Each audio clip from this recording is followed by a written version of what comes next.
반갑습니다. 저는 미국, 그것도 라스베가스에서 목회하는 남덕종 목사입니다. 라스베가스 그러면 이 라스베가스에 대해서 두 가지 생각하시는 두 부류의 분들이 있으신 것 같아요. 하나는 가보고 싶다, 그렇게 생각하시는 분들이 계시고요. 실제로 신혼부부들이 가장 많이 가고 싶은 곳 가운데 1위가 라스베가스라고 하는 그런 이제 설문조사도 있었는데요. 그래서 와보고 싶다, 경험해보고 싶다, 라스베가스가 도대체 어떤 곳이냐, 이렇게 궁금증을 가지고 호기심이 있는 분들이 있고요. 또 한 부류는 이 주님도 감당하기 어려운 경건하신 분들은 라스베가스 그러면 소돔과 고모라, 이렇게 생각하시는 분들도 계십니다. 실제로 라스베가스라고 하는 이 도시는 1년에 한 5천만 명이 관광 오는 그런 세계적인 도시이지요. 네, 그런 곳에 저도 사실 라스베가스에 가기 전까지만 하더라도 라스베가스는 호텔만 있고 사람들은 안 사는 곳인 줄 알았어요. 그런데 막상 가보니까 그곳에도 많은 분들이 사시고 또 그 안에 경건한 그리스도 예수의 사람들도 있고 그 도시를 위해서 또 기도하는 많은 사람도 있는 이제 그런 곳입니다. 사실 이번에 제가 한국에 방문하게 되어졌던 이유는 저희 어머님이 작년에 돌아가셨는데 일주기를 맞아서 1년 동안 보지 못했던 저희 아버지하고 좀 여행하고 그렇게 지내려고 사실은 이제 작정하고 이번에는 한국에 들어올 때 아무런 이렇게 양복도 가지고 오지 않고 딱 옷가방 캐리어 하나 딱 들고 이제 들어왔는데요. 그래서 이제 설교 해달라고 하시는 곳들이 있어도 이번에는 제가 그런 스케줄을 잡지 못할 것 같습니다, 이렇게 말씀을 드리고 들어왔는데 제가 너무 존경하는 우리 최만호 목사님이 또 오셔서 말씀 전해달라 그러시는 거예요. 그래서 제가 거역을 할 수가 없어서 알았다 그러고 불이 나게 가서 양복을 사고 와이셔츠를 사고 넥타이를 사고 구두를 사고 그래가지고 지금 여러분 앞에 서게 되었습니다. 최만호 목사님이 아니면 절대로 그럴 일이 없는데 어쨌든 오늘 이렇게 다 같이 만나서 그리스도 예수 안에서 함께 예배하고 또 말씀을 함께 나눌 수 있는 시간을 허락해 주신 하나님께 감사를 드립니다. 사실 이번에 한국에 방문하면서 여러 분들을 만났어요. 우리 이면수 목사님이라고 탈북 가셔서 이제 많이 선교하시는 우리 이면수 목사님, 또 아마존에서 사역하시는 선교사님, 또 니카라과에서 사역하시는 선교사님, 또 이제 교수님들, 또 이제 의사 선생님들, 목사님들, 진짜 이번에 많이 만났던 것 같아요. 근데 만날 때마다 만나시는 분들이 공통적으로 걱정하시는 게 한 가지 있더라고요. 한국교회 어떻게 될까? 그렇게 말씀하시더라고요. 저는 한국에서 목회하다가 떠난 지 약 17년, 18년 정도 되어져서 정확하게 상황은 잘 모르는데 만나시는 분들마다 그렇게 걱정을 하시니까 근데 그런 이야기를 다 듣다가 이 한국교회가 어떻게 됐으면 좋을까, 이 고민이 저에게도 생기게 된 거죠. 근데 그때 제가 신학교 시절에 읽었던 책 한 권이 떠올랐어요. 찰스 쉘던이라고 하는 사람이 쓴 예수라면 어떻게 할 것인가 라고 하는 책이에요. 이 책의 내용이 어떤 이야기냐면 이 찰스 쉘던 목사님이 자기 교회 성도들에게 이제 이렇게 당부를 하는 이야기입니다. 우리 1년 동안만, 2년도 말고 정확히 1년 동안만 무슨 말을 하든지, 무슨 행동을 하든지, 혹은 어떤 생각을 하든지 예수라면 어떻게 할 것인가? 이 전제를 가지고 말하고 행동하고 생각해 보자. 우리 딱 1년만 그렇게 해보자. 그렇게 도전을 했는데 그 성도들이 다 따라준 거예요. 그래서 그 교회 성도들이 1년 동안 장사를 할 때에도, 직장을 다닐 때에도, 무슨 일을 할 때에도, 또 어떤 사람을 만날 때에도 예수라면 이런 상황에서 어떻게 할 것인가? 이런 고민을 가지고 1년을 살았더니 그 삶이 변하고, 가정이 변하고, 교회가 변하고, 그리고 이웃에게 영향력 있는 그런 하나님의 사람이 되었다라고 하는 그런 내용이거든요. 어쩌면 이 시대의 한국교회의 위기는 숫자적으로 많아졌냐 적어졌냐의 위기가 아니라 진짜 주님을 따르는 사람들이 얼마나 되느냐, 정말 주님을 온전히 따르는 사람들이 있느냐, 여기에서부터 고민과 해답을 찾아야 된다고 생각합니다.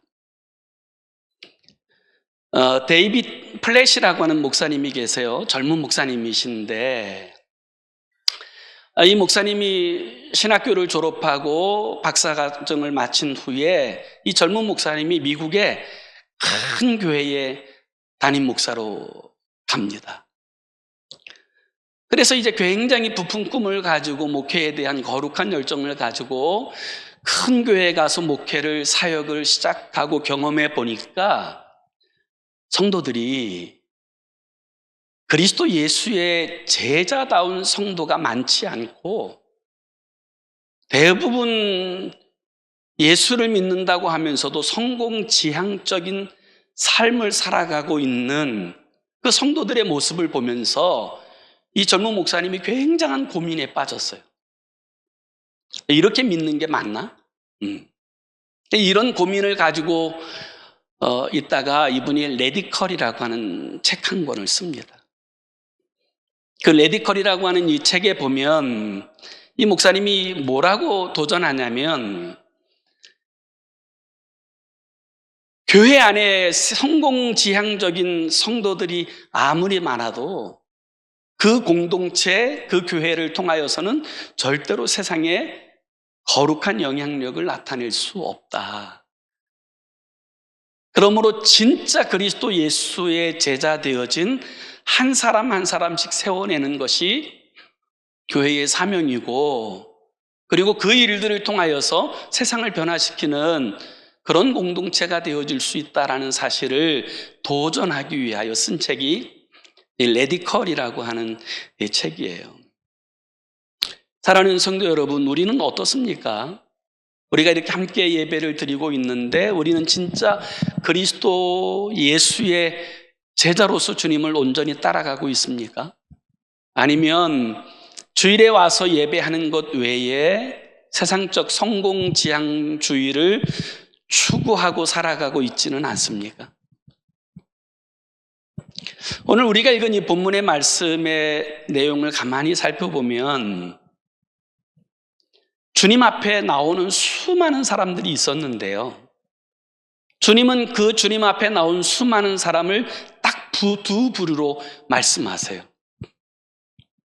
그래서 오늘 본문 8장 34절 시작되는 부분에 이렇게 말씀하세요. 무리와 제자들을 불러 이르시되. 우리 주님을 따르는 그 많은 사람들을 주님은 딱 두 부류로 나누세요. 하나는 무리, 그리고 또 하나는 제자, 이렇게 나누신 거예요. 그러면 무리는 누구냐? 이 무리라고 하는 것은 한마디로 이야기하면 자기의 유익을 위해서 주님을 따르는 사람들이라고 이야기할 수 있어요. 그러니까 복 받기 위해서 주님을 따르고, 병 고침 받기 위해서 주님을 따르고, 자신의 삶의 문제를 해결받기 위하여 주님을 따르는 사람들, 그들이 바로 무리인 거죠.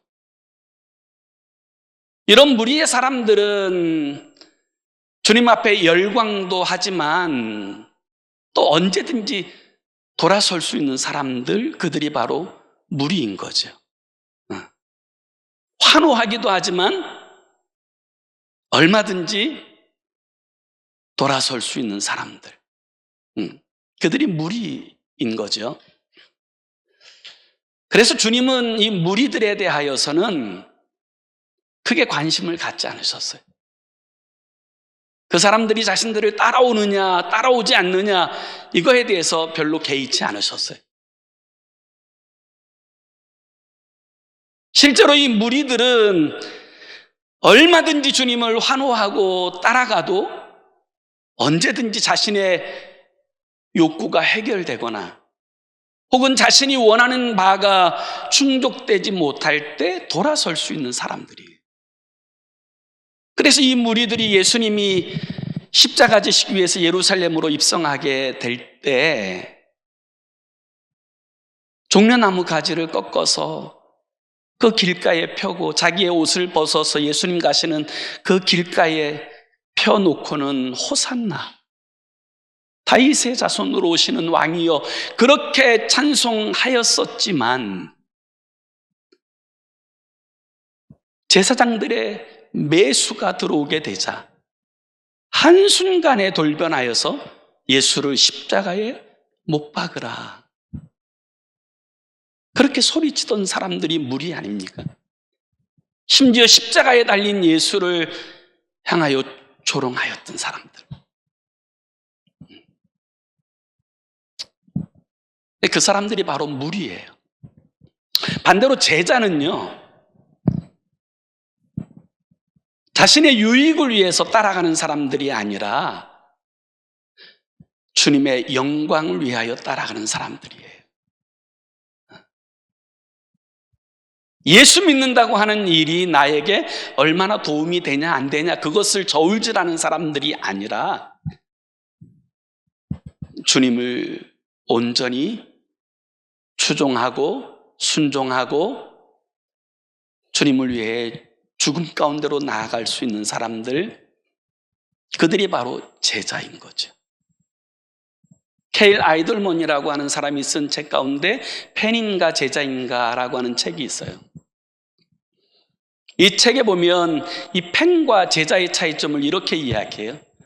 팬은 와서 환호하고 떠나가는 사람들이지만 제자들은 와서 순종하고 죽는 사람들입니다. 그래서 주님께서는 주님 앞에 나오는 이 많은 사람들을 가리켜 딱 두 부류로 말씀하세요. 무리와 제자. 오늘 우리가 읽은 이 본문의 말씀의 내용은 그 배경이 이렇게 되어져 있어요. 어느 날 예수님께서 가이사라 빌립보라고 하는 지방에 가십니다. 이 가이사라 빌립보에는 그 당시에 굉장히 유명한 우상 신전들이 있었는데요. 그 우상 신전 가운데 정 가운데는 로마 황제의 신전이 있었고 좌측에는 판할이라고 하는 바알을 숭배하는 신전이 거대하게 놓여져 있었습니다. 그리고 오른쪽에는 제우스를 섬기는 신전이 세워져 있는 일종의 우상단지와 같은 곳, 그곳이 가이사라 빌립보라고 하는 지역이에요. 이 가이사라 빌립보라고 하는 이 지역 우상단지 앞에서 주님께서 제자들에게 이렇게 물어봐요. 사람들이 나를 누구라고 하느냐? 그러자 제자들이 이렇게 말합니다. 어떤 사람들은 엘리야, 어떤 사람들은 예레미야, 어떤 사람은 세례요한, 어떤 사람들은 선지자 중에 하나라고 이야기합니다. 그의 말씀을 들으시고 주님이 다시금 이렇게 물어봐요. 그러면 너희는 나를 누구라고 하느냐? 그때 시몬 베드로가 이렇게 고백합니다. 주는 그리스도시요 살아계신 하나님의 아들이십니다. 이게 중요해요. 다른 사람들이 나를 누구라고 하느냐, 이게 중요하지 않아요. 내가 믿는 예수가 나에게 누구인가, 이것이 중요해요. 그 삶의 자리에서 주님이 오늘 본문의 말씀을 하세요. 누구든지 나를 따라오려거든 자기를 부인하고 자기 십자가를 지고 나를 따를 것이니라. 여기 누구든지라고 하는 이 뜻은 어떤 사람이든지 주님을 따를 수 있다는 것을 말씀하는 거예요. 거기에는 차별이 없어요. 남자든 여자든 나이가 많든 나이가 적든 혹은 부자든 가난하든 많이 배웠든 적게 배웠든 그건 중요하지 않아요. 누구든지 주님을 따를 수 있어요. 그런데 여기 34절에 따라오려거든 이라고 하는 이 단어는 이 원어에 델레이라는 단어가 쓰여져 있어요. 이것은 그냥 설렁설렁 이렇게 따라간다는 의미가 아니고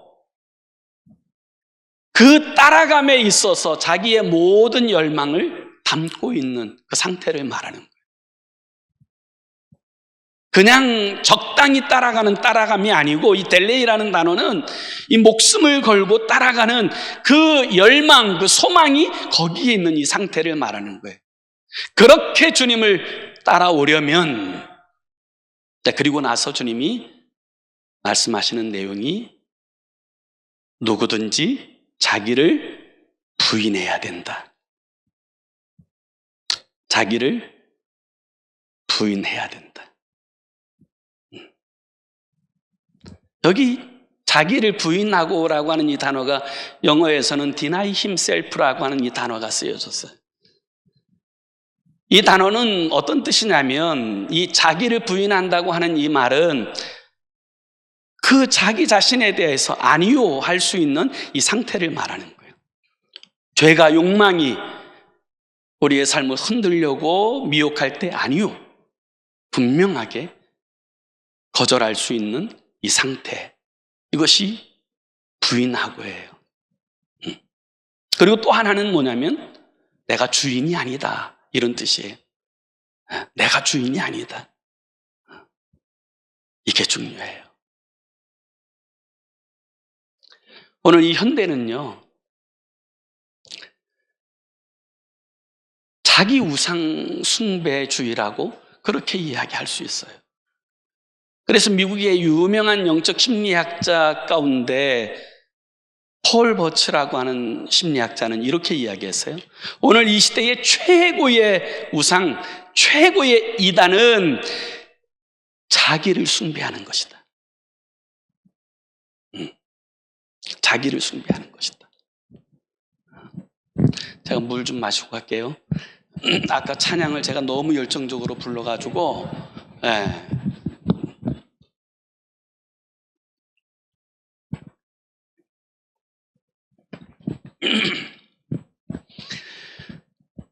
그래서 오늘 이 시대에는 실제로 자기 자신을 드러내고 부각시키고 자기의 장점을 나타내고 자기를 피하라는 것을 오히려 미덕으로 여기는 시대, 이것이 바로 오늘 이 시대의 모습 아닙니까? 그래서 오늘 이 시대를 자기 피할 시대라 그래요. 그래서 왜 피할인가 알아봤더니 피할 것은 피하고 알릴 것은 알리는 거라서 그래서 피할이라.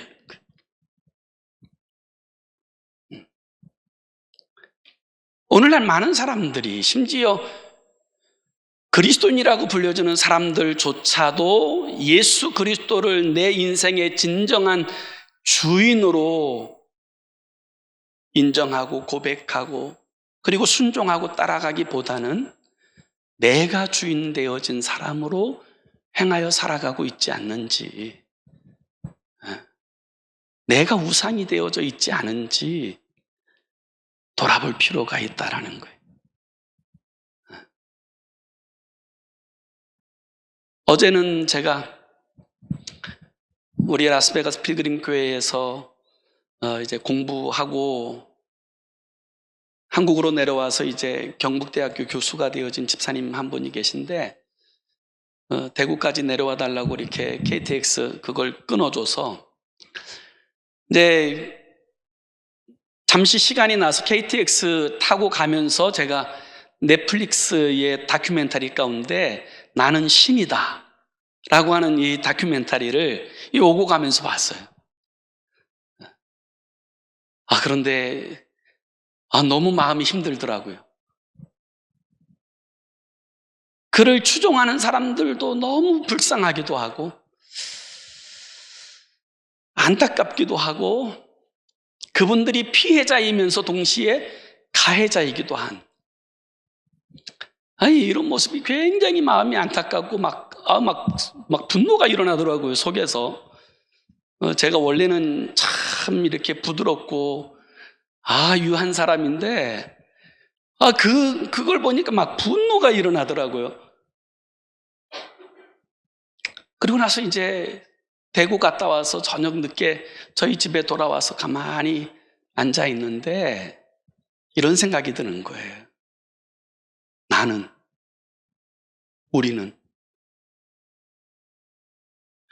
진짜 예수를 주로 인정하고 그렇게 살아가고 있나?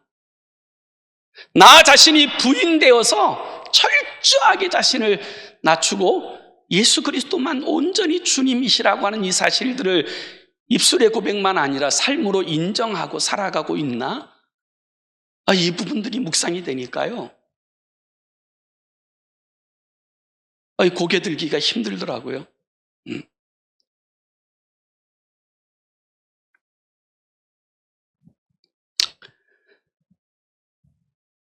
사실 인생은요, 타락하면서부터 자기 자신을 주인 삼고자 하는 욕망이 가득한 존재가 인생이에요. 왜냐하면 에덴 동산에서 선악을 알게 하는 나무의 실과를 결코 먹지 말라, 먹는 날에는 정령 죽으리라고 말씀하셨음에도 불구하고 뱀이 유혹하자 하와가, 아담이 그것을 따먹습니다. 근데 뭐라고 유혹합니까? 그것을 먹는 날에는 내가 하나님과 같이 되어. 그게 결정적인 이야기예요. 하나님을 따라 살아갈 필요가 있니? 네가 하나님이 되어 네 주체적인 삶을 살아가면 될 것을, 그것을 먹는 날에는 내 눈이 밝아 하나님과 같이 되어. 그래서 선악을 알게 하는 나무의 실과를 따먹은 거거든요. 오늘날에도 사단은 끊임없이 우리에게 이렇게 요구합니다. 왜 예수 믿는 일에 있어서 자기를 부인하고 자기 십자가를 지고 따를 것이냐? 너의 인생의 주체로 살아라. 그렇게 유혹해요. 분당 우리 교회 이찬수 목사님이 몇 해 전에 저희 교회 오셔서 부흥회 하실 때 이런 말씀 하시더라고요.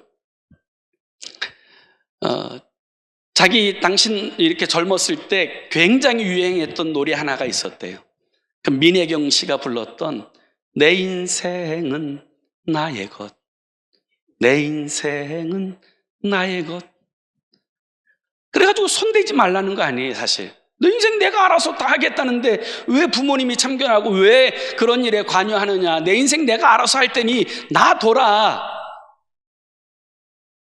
여러분, 그게 죄의 속성 아닙니까? 뿌리 아닙니까? 우리가 진짜 예수님을 따라가려면요, 첫 번째 해야 될 일이 뭐냐면 내가 부인되는 거예요. 내가 주인이 아니다. 내가 주인이 아니다. 하나님이 내 인생의 주인이시다. 예수 그리스도 그분만이 내 인생의 진짜 주인이시다, 이 사실을 인정하고 살아갈 때에만 우리는 주님 따라갈 수 있어요. 아니면 우리는 무리처럼 왔다가 그렇게 갈 수밖에 없어요. 또 오늘 보면 34절에 보면 뭐라고 말씀하시냐면 이렇게 말씀하세요. 누구든지 나를 따라오려거든 자기를 부인하고 자기 십자가를 지고 나를 따를 것이니라. 자기를 부인하고 자기 십자가를 지고 나를 따를 것이니라. 주님을 따라가기만 해도 감지덕지하게 아이고 잘했다 이렇게 해주시면 너무 좋을 것 같은데, 주님은 나를 따라오려면 자기를 철저하게 부인하고 주인이 아니라는 사실을 철저하게 인정하고 그럴 뿐만 아니라 자기 십자가를 지고 나를 따르라는 거예요. 여기 십자가를 진다고 하는 의미가 고생해라, 힘들다 이런 의미가 아니에요. 주님께서 주신 그 말씀대로 살아가는 그 모든 것이 십자가 지는 거예요. 주님 말씀대로 행하는 모든 것이 십자가 지는 거예요. 그러기 위해서 우리가 꼭 기억할 것이 있어요. 저는 자기 십자가를 지고 따라가는 그리스도인의 삶을 가장 잘 설명해 주고 있는 부분이 로마서 6장이라고 생각해요. 로마서 6장 10절에서 11절을 한번 볼까요? 로마서 6장 10절에서 11절.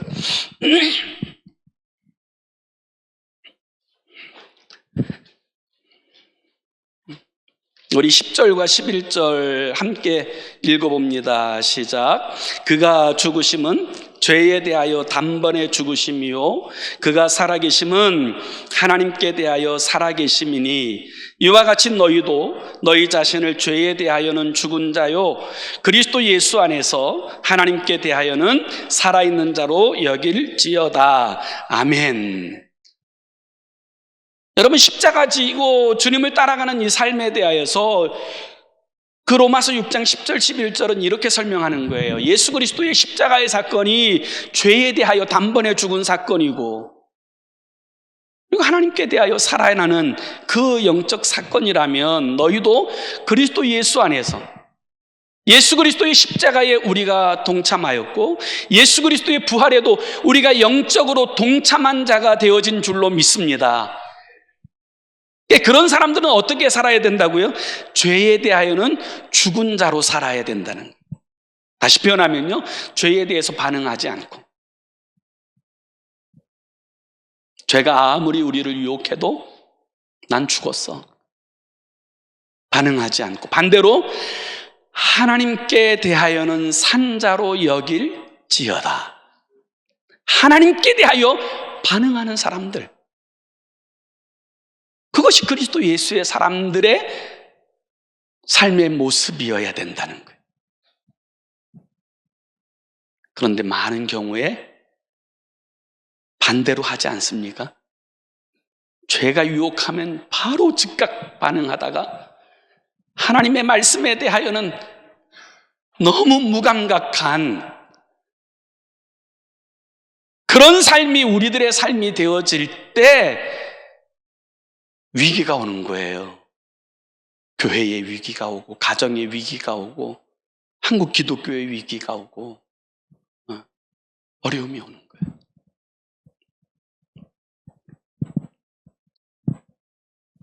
시간이 벌써 다 돼서요. 이렇게 마지막 부분만 잠깐 살펴볼게요. 34절 마지막 부분에 보면 그리고 뭐라고 말하냐면 나를 따를 것이니라 이렇게 말씀하세요. 여기 나를 따를 것이니라라고 하는 이 단어가요, 그 원어로 보면 현재 명령형이에요. 이 말은 무슨 뜻이냐면 지속성을 이야기하는 거예요. 진짜 주님을 따르려면 한 번 따르고 마는 것, 그런 거 말고 끝까지 주님을 따르는 것을 말하는 거예요. 우리의 삶의 주인으로 주님을 인정하고 그분의 말씀에 순종하고 따라가게 되면 주님께서 우리를 인도하실 것입니다. 그런데 그 인도하심이 때로는 높은 산으로, 때로는 깊은 골짜기로, 때로는 황량한 광야로 인도하실지도 몰라요. 푸른 초장 쉴 만한 물가로만 인도하면 좋은데 주님께서는 우리로 하여금 주님을 온전히 신뢰하는 법을 배우게 하시기 위하여 높은 산, 깊은 골짜기, 광야 같은 곳으로 인도하실지라도 끝까지 주님을 따르는 삶, 그것이 제자로서 주님을 따라가는 삶의 모습이라고 이야기할 수 있는 거예요. 사랑하는 소명 감리교회 성도님 여러분,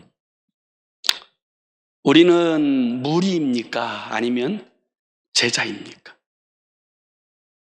우리가 주님을 따라감에 있어서 우리는 무리와 같이 멀찌감치 내게 얼마나 유익이 되느냐의 기준을 가지고 주님을 따라가십니까? 아니면 제자로서 살든지 죽든지 주님의 말씀이 내 삶의 원칙이 되어지는 그런 모습으로 주님을 따라가십니까?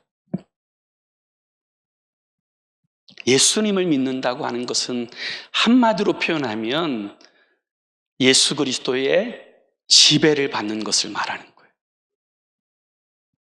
그런데 오늘 지금 이 시간 내 삶의 자리에서 주님의 통치하심을 좋아하지 않는 사람들이 완전한 주님의 통치가 이루어지는 천국을 사모한다는 그 말은 어쩌면 거짓말일 수 있어요. 오늘 내 삶의 자리에서 그분을 나의 진짜 주인으로 인정하고 그리고 그 말씀을 쫓아 살아감이 내 인생의 기쁨과 의미가 되어진 사람들, 그들이 완전한 주님의 통치가 이루어지는 영원한 천국에서도 주님과 동행하는 삶을 살게 되어지는 줄로 믿습니다. 그런 주의 모든 사람들이 다 되시기를 예수의 이름으로 축원합니다. 그런 삶을 살다가 천국에서 우리 다 만나는 그런 주의 사람들, 주의 제자들이 다 되시기를 예수의 이름으로 축원합니다.